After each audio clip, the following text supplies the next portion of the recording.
Radio playback India के सभी श्रोताओं को पिट्सबर्ग से अनुराग शर्मा का प्यार भरा नमस्कार। बोलती कहानियां कार्यक्रम में एक बार फिर आपका स्वागत है। आज हम आपके लिए लेकर आए हैं समीर लाल समीर की कहानी पिता की अधूरी किताब और खत्म होता आम का इंतजार। नीलम मिश्रा के स्वर में।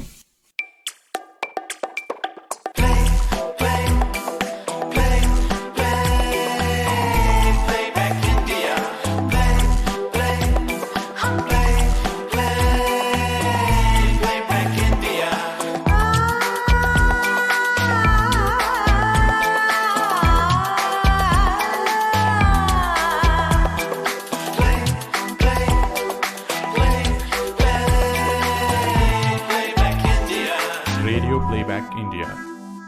कुछ आर्थिक तंगियां और उस पर से बड़ा परिवार जो कि उसकी जिम्मेदारी था। हर दम खोया खोया रहता, मगर फिर भी एक उमंग थी। बाप बचपन में ही गुजर गए, अब तो धुंधली सी यादें हैं। वो अपनी कहानी बताने लगा। बाबूजी साइकिल से दफ्तर से जाते, बैठक में ही रहते, वहीं दीवान पर सोया करते थे। बैठक का दरवाजा सड़क पर खुलता था। हर सड़क से गुजरने वाला राहगीर जैसे उन्हें जानता। सब उन्हें राम राम कहते जाते।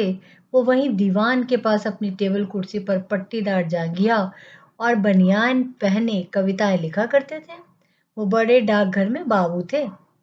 देर शाम रामदीन काका, बेग साहेब, अली चचा, तिवारी माँ साहब और न जाने कितने यार दोस्त आ बैठते बैठक में। फिर चलता कविताओं का दौर। माँ चाय बना कर देती, हम लोग बैठक में पहुंचा आते थे। कभी कभी नुक्कड़ से अनोखे नाम के समोसे भी आते। हम चारों भाई बहन बहुत खुश होते। हमारे लिए भी समोसे मंगाए जाते। एक छोटा भाई और दो छोटी बहनें। हम सब हंसी खुशी चल रहा था। हम इस छोटे से कस्बे नुमा शहर में बहुत खुश थे।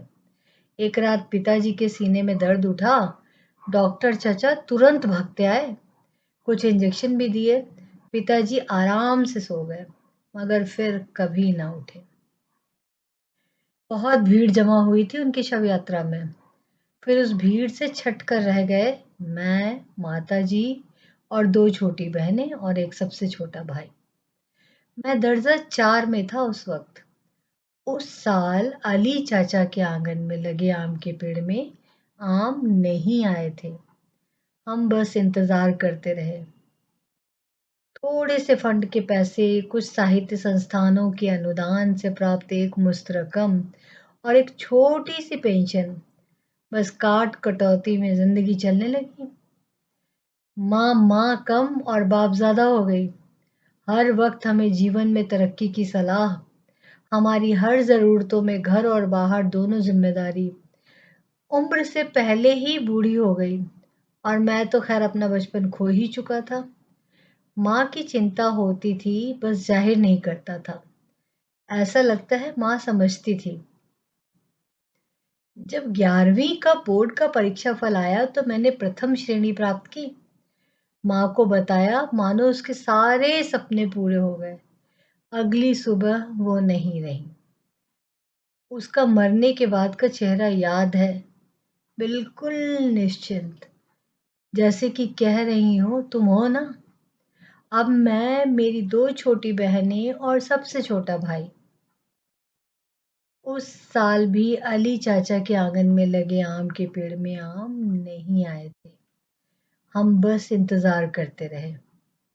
अली चाचा ने सिफारिश करके मुझे पिताजी अनुकंपा नियुक्ति वाली फाइल के हवाले से पोस्ट ऑफिस में छटनी विभाग में नियुक्त करवा दिया। समय बीतता गया, दोनों बहनें शादी लायक हो गईं।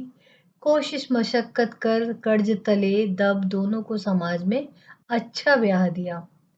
दोनों खुशी खुशी अपने घर चली गई, फिर कभी नहीं लौटी। उनका परिवार समाज में हैसियत रखता था। छोटे लोगों से मिलना जुलना उन्हें पसंद नहीं था। फिर भी वो खुश था कि बहनें अच्छे घरों में ब्याह गईं। कर्ज बढ़ गया था। छोटे भाई को इंजीनियर बनाने का सपना था। दाखिला भी करवा दिया था। वो उसमें अपना भविष्य देखता था। इस साल फाइनल ईयर था। उसकी तनख्वाह में घर का किराया से लेके कर्ज की किश्तों तक का फैलाव नहीं था। किसी तरह मान मनुव्वत के यहाँ तक आ गया था। बस 1 साल की बात ही तो और है, फिर तो भाई इंजीनियर बन जाएगा और वो ठाठ से जिएगा। उसने सोच रखा है कि वो तब नौकरी छोड़ देगा, छोटा कमाएगा और वो पिताजी की अधूरी किताब पूरी करेगा।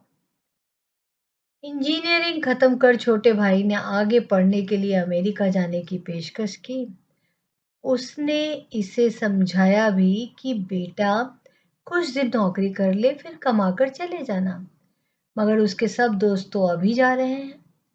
न चाहते हुए भी इसने कुछ पोस्ट ऑफिस सेविंग अकाउंट्स में कुछ घोटाले कर ही डाले और उसे अमेरिका जाने का इंतजाम कर दिया।